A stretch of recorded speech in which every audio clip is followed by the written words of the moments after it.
বন্ধুরা, আগে ফানি টিকটকটি দেখি, তারপরে বাংলার দুষ্ট ছেলেদের কমেন্ট গুলা পড়তেছি।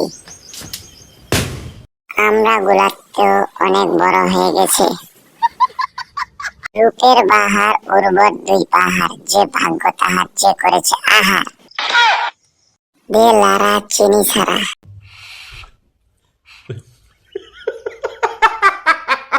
আবাসিক হোটেলের দৃষ্টি আকর্ষণ করে বলছে, আপনার কর্মী পালিয়ে এসেছে। সবই বুঝলাম, এভাবে চিন্তা না দিয়ে পম করার উঁচু করার কি দরকার ছিল? তোমাদের ভিডিও দেখে হ্যান্ডেলিং মারে আমার জীবন শেষ। বালিশ লাগবে না বিয়ে করলে। তোমাদের দেখলে শরীরে কারেন্ট চলে আসে। সরি বললে কি সব সমস্যার সমাধান হয়ে যায়?